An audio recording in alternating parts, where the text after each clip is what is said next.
Assalamualaikum warahmatullahi wabarakatuh. Waalaikumsalam warahmatullahi wabarakatuh. Oke anak-anak, apa kabarnya hari ini? Alhamdulillah luar biasa.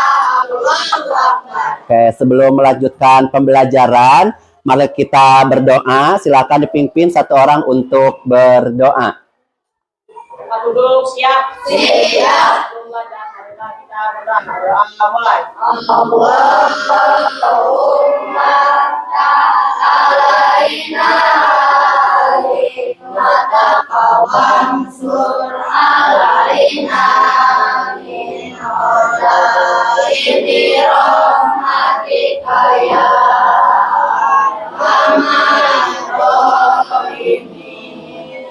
Allahumma nawwir qalbi binuri hidayatika kama nawwartal arda binuri syamsika abadan abadan birahmatika ya arhamar rahimin. Hari ini ada yang tidak hadir? Oke, alhamdulillah ya kalau hadir semuanya. Baiklah, pada ini tematik yaitu tema 1 persatuan dan kesatuan. Yang akan kita bahas adalah rukun dalam perbedaan ya. Kita akan menyanyikan lagu Hari Merdeka dulu. Kita bareng nyanyi bersama-sama ya. Bapak izin berdiri. Oke, 1 2 3. 17 Agustus tahun 45, itulah hari kemerdekaan kita.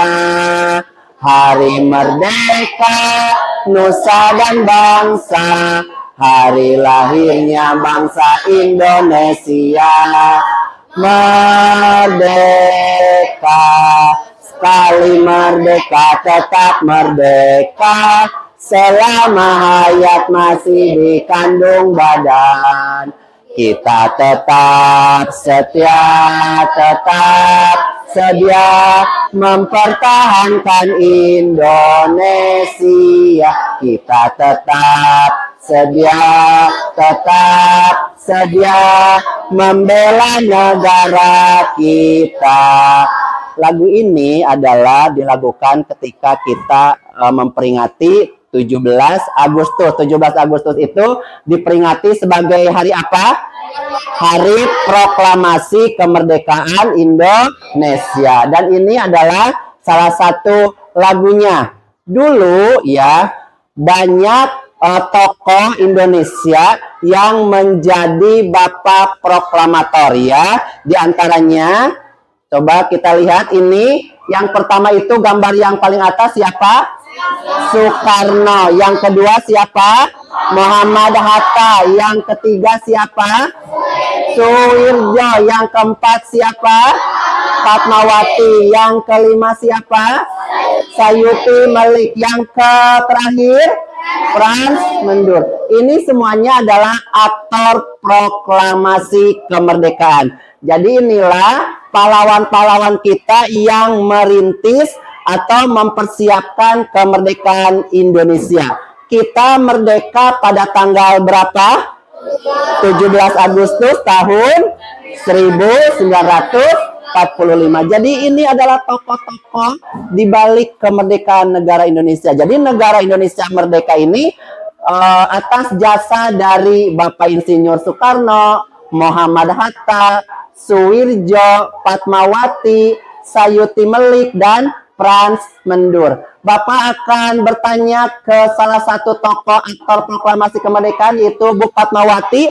Berperan sebagai apa Bu Fatmawati? Menjahit bendera merah putih. Kalau Insinyur Soekarno itu presiden yang keberapa? Pertama. Kalau Muhammad Hatta sebagai siapa? Siapa? Wakil presiden pertama. Itu ya. Ini adalah tentang perjalanan negara Indonesia dari sebelum merdeka sampai ke merdeka. Ini aktor proklamasi kemerdekaan ya. Oke, ini Proklamasi kemerdekaan mengingatkan kita akan perjuangan dan pengorbanan para pahlawan yang telah berjuang untuk kemerdekaan Indonesia. Ya, jadi tokoh-tokoh tadi ini berjuang mempertaruhkan hartanya, jiwanya, raganya demi kemerdekaan negara Indonesia. Nilai-nilai kepahlawanan, semangat pantang menyerah, dan pengorbanan untuk bangsa menjadi bagian penting dari identitas nasional Indonesia. Ya. Apa yang harus kalian lakukan setelah merdeka? Apakah kalian sekarang harus berperang? Tidak. Apakah kalian sekarang harus merumuskan negara Indonesia? Tidak. Apa yang harus kalian lakukan setelah merdeka? Salah satunya merayakannya. Apalagi kita sebagai bangsa Indonesia yang sudah merdeka, ya, belajar dengan giat, belajar dengan rajin agar negara Indonesia ini diisi oleh anak-anak bangsa yang mau belajar dengan giat, yang mau belajar dengan tekun, agar nilai-nilai kepahlawanan dulu itu bisa kita terapkan dalam kehidupan sehari-hari. Itu ya. Jadi tugas kita ini tidak berat. Dulu para pejuang, para pahlawan, mereka itu harus berperang melawan penjajah. Coba bayangkan ya sama kalian semua, dulu negara Indonesia itu, para pahlawan Indonesia itu hanya berbekal apa? Berbekal apa? Berbekal apa? Bambu runcing. Sedangkan orang Jepang itu berbekalnya apa? Senjata, bom. Oh, terus apa lagi? Selain itu, granat, pesawat yang begitu canggih. Kita, para pahlawan kita hanya berbekal bambu runcing. Tapi apa yang terjadi? Kita menang melawan negara Jepang itu. Apa kuncinya? Semangat kepahlawanan, semangat nasionalisme yang tinggi, semangat untuk mau merdeka. Ya, jadi kalian bisa bayangkan ya, kita mah harus dekat dulu membunuh teh. Mereka mah dari jarak jauh baru bisa membunuh.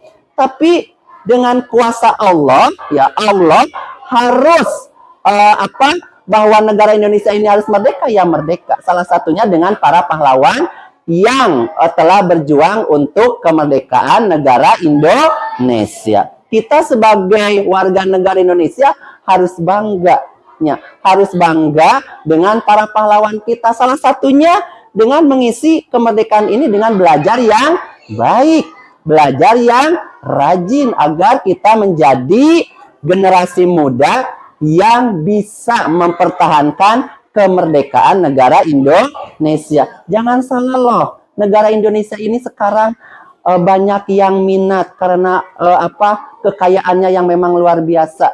Negara luar berbondong-bondong datang ke Indonesia untuk menjajah. Tapi menjajahnya bukan dalam bentuk peperangan. Apa yang mereka lakukan orang-orang luar itu? Mempengaruhi anak mudanya. Dengan apa?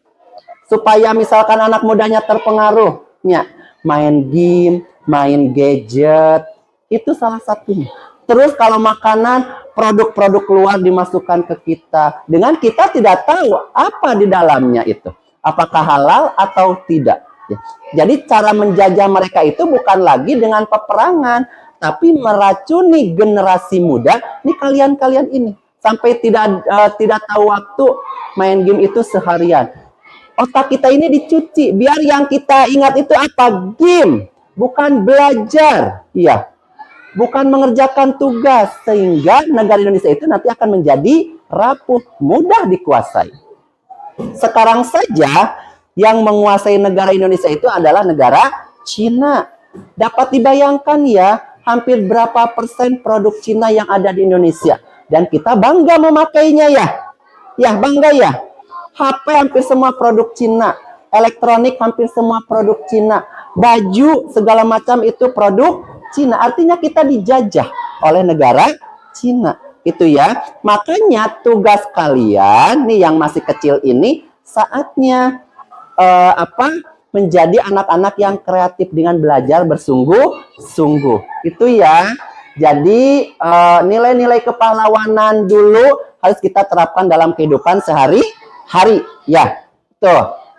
Itu harus beradaptasi dengan lingkungan. Karena apa? Coba, kenapa kita hewan harus beradaptasi dengan lingkungan?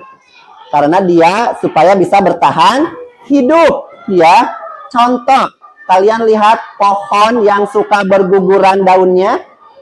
Tahu? Itu tujuannya adalah agar dia bisa bertahan hidup. Mati tidak tumbuhannya?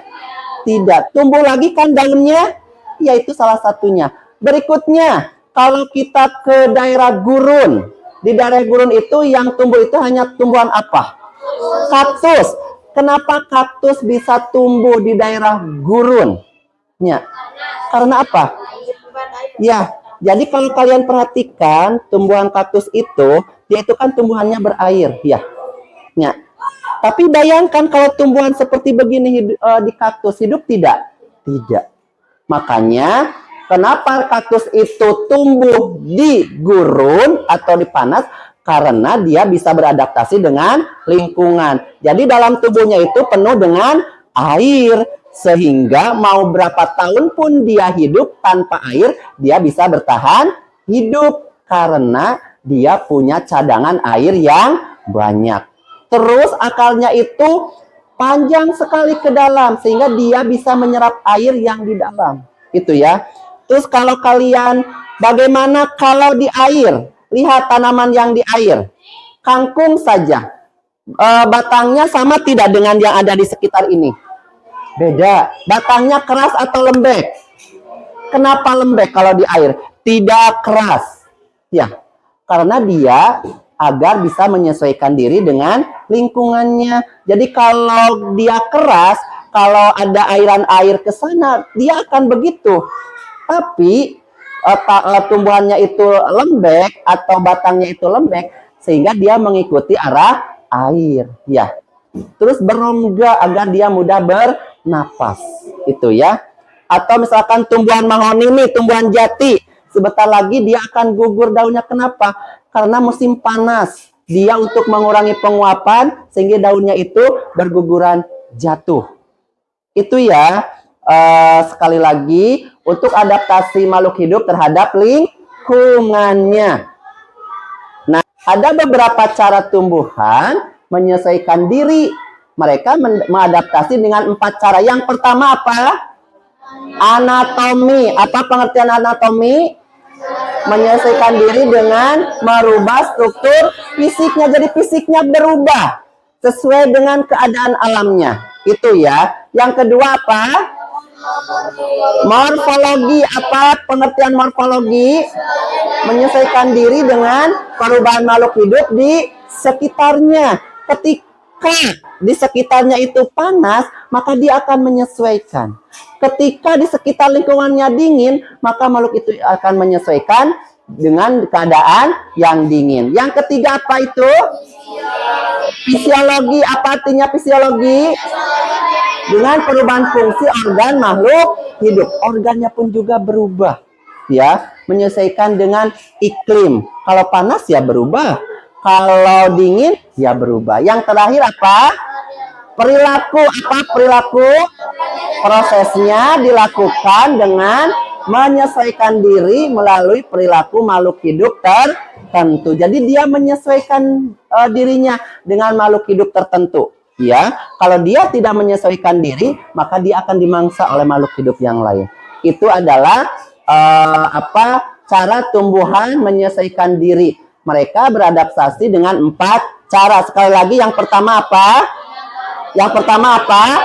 Anatomi. Yang kedua, yang ketiga, yang terakhir adalah perilaku. Itu adalah bagaimana ada 4 tahapan atau 4 cara bagaimana tumbuhan menyesuaikan diri dengan lingkungan sekitarnya agar dia tetap bertahan hidup. Karena cuaca tidak menentu ya.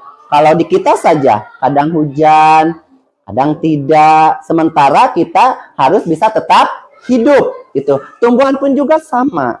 Ketika kemarin musim kemarau, ini bagaimana dia agar bisa hidup? Ya caranya dia harus menggugurkan daunnya, semuanya itu daunnya itu lepas agar dia bisa bertahan hidup. Lalu nanti akan tumbuh lagi daunnya. Itu ya. Jadi dengan sendirinya tumbuhan itu akan menyesuaikan diri sesuai dengan keadaan di sekitarnya. Itu. Cicak itu kalau ada musuh, dia akan melepaskan ekornya. Ya, dengan sendirinya. Nah, itu adalah adaptasi-adaptasi makhluk hidup. Ya. Tadi sekali lagi yang pohon trate ya, pohon trate yang ada di air, ya daunnya mah tetap ke atasnya. Kenapa? Agar bisa bernapas, si daunnya itu bisa melakukan fotosintesis sehingga dia bisa bertahan hidup. Terus karena dia hidupnya di air, maka batangnya pun juga lembek sehingga dia mengikuti arus air. Jadi kalau ada air yang menabrak batangnya, dia akan membelokkan secara otomatis. Kalau ini bisa belok tidak? Tidak. Tumbuhan ini bisa belok tidak? Tidak, karena kerasnya itu. Kenapa dia hidupnya di darat? Dia tahan terhadap cuacanya. Itu jadi semua tumbuhan dia bisa menyesuaikan sesuai dengan kondisi di mana dia tempat tinggal, ya. Itu jadi sekali lagi untuk cara tumbuhan beradaptasi dengan lingkungannya.